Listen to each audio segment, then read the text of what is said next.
Okay, so in this lecture, we're going to be learning the second derivative test.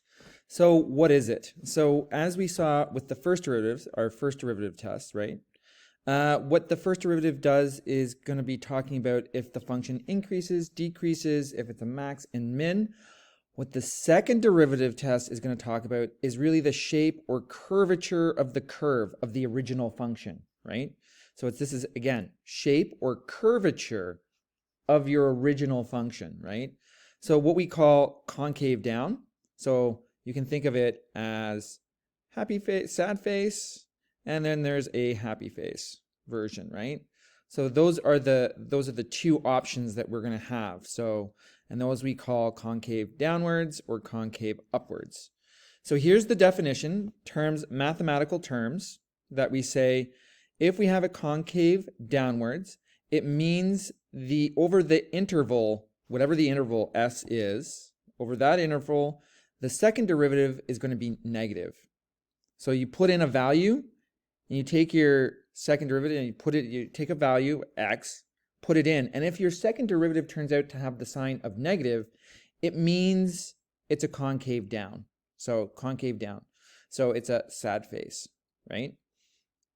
If, on the other hand, you have a concave up case, and that means that interval, s, you plug in a value of x into your second derivative, and you get a positive sign on the value that comes out, it means that is happy face, right? So this is, understandably, notice that this is then linked to, this could be a min, and this is your max, right? So you can think of it that way. So your sad face is linked to maximum, your happy face is linked to a minimum, right? So this is what we're going to see. Now the other point that we need to be aware of is a reflection point. So these are points in the second derivative where you can actually see, and I'm going to make this a little thicker here. So you're going to be seeing right here, notice at this point, it's concave down.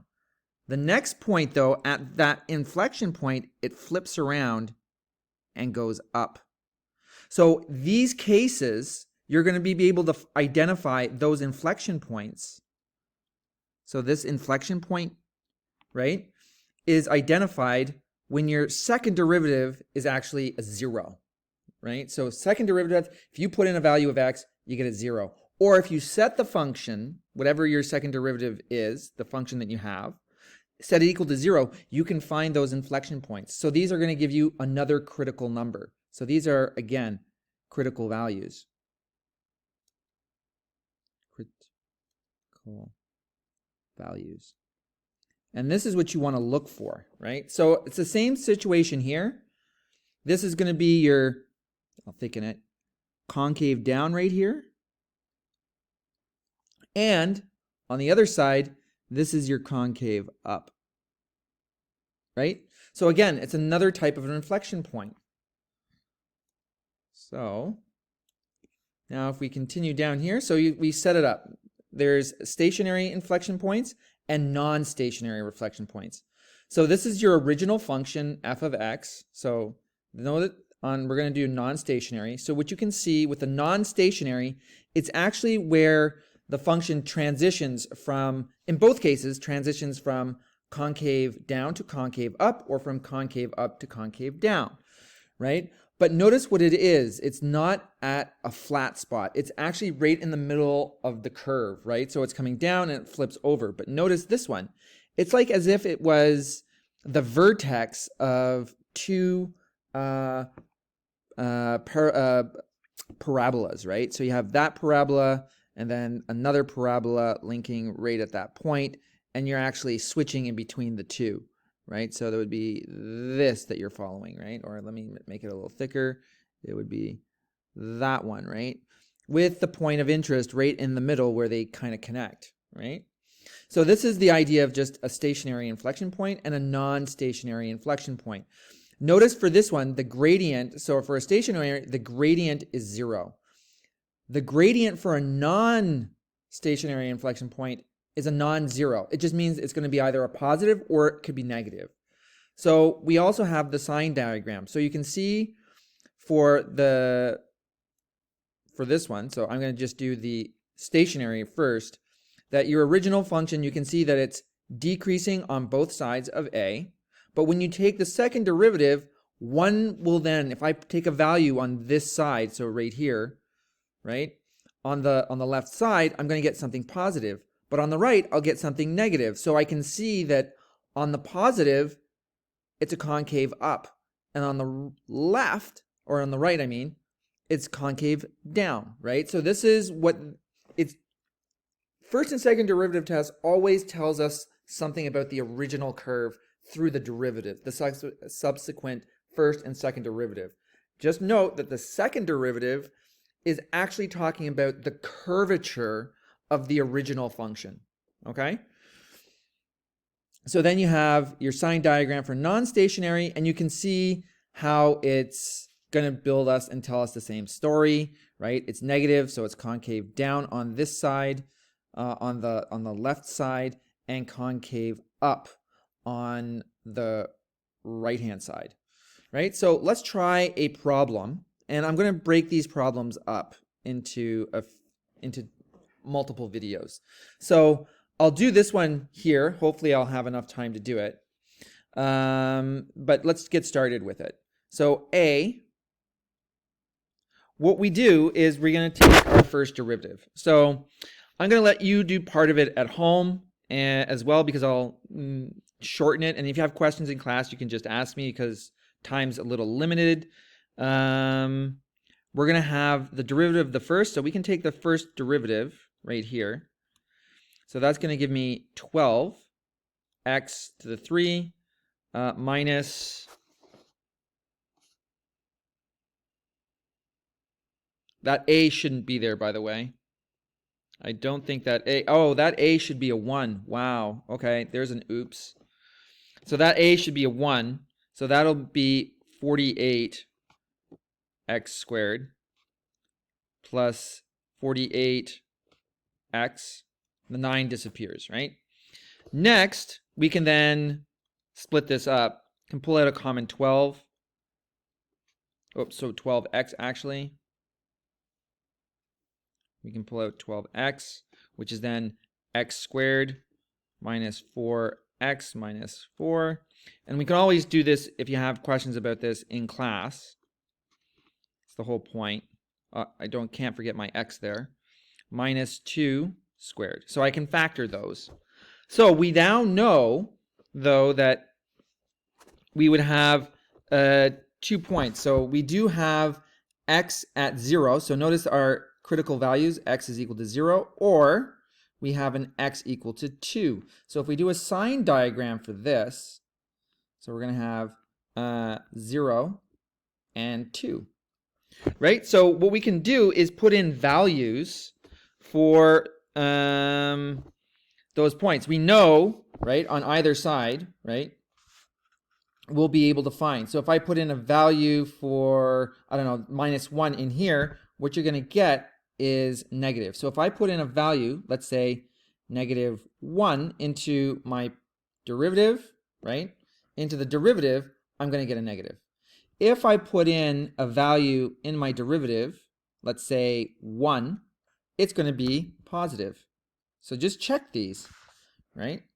Then what I do is if I take, again, the derivative and I put in, let's say 3, I'm going to get another positive. So what we can see is for the first derivative test, that's decreasing, increasing, and decreasing. Great. And we know then that at 0, notice we have this, so it's going like this. So I'm actually going to take this, make it a little thicker. That there's a minimum. And then at this spot, it's positive, positive, positive.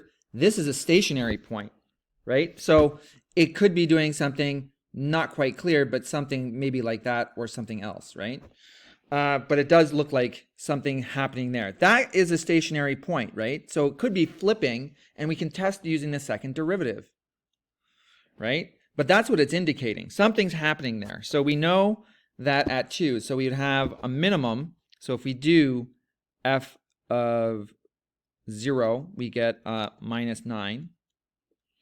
And we have f of 2, we get a 7, right? So that just means min, I'll just put local min at 0 minus 9, and stationary point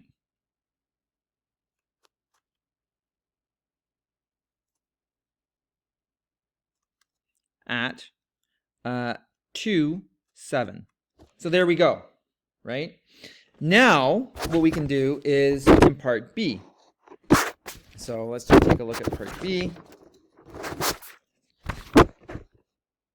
So if I do part B now, we want to classify the inflection points. So this is where we can use the second derivative to do this. So B.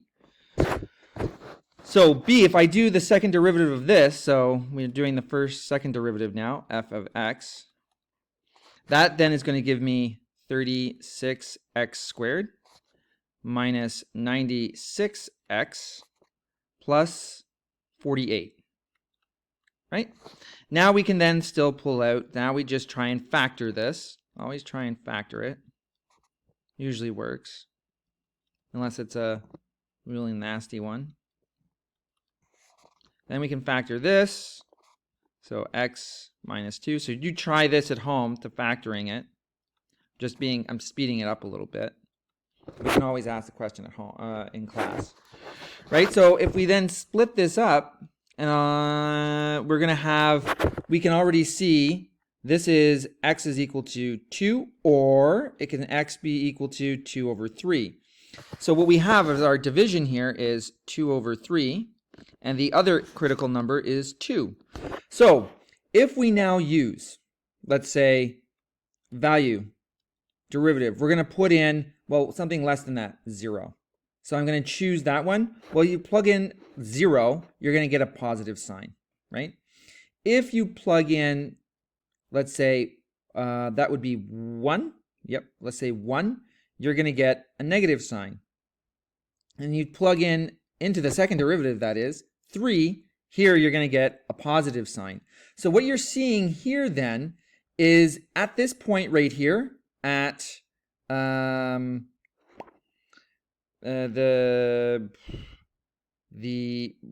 2 over 3, you're flipping from positive to negative, so that's just going like this, right? And then here it's going to be flipping the other way, right? So because if you go back up, just take a look. So notice at this point, what you have here is negative, positive, right? So negative is concave down, positive is concave up. So let's just see this. So let me just do this, and I'll do this one. I'll take that one out. Oops. I'll put this back in. So what we have here is positive. This is concave up. This one is concave down. And this one's concave up. So if you graph this, right? So graph it using in E, you're going to have to graph this, right? So what you're going to see here is you're attaching at this point, there's a switch changeover from a concave up to a concave down, right? Then you should have at 2 is it's going from a concave down to a concave up. And you actually see that. So I'm going to do in the next video part C, D, and E. But I'm going to have to stop it here because I only have 15 minutes. So hold your horses. I'll make another video.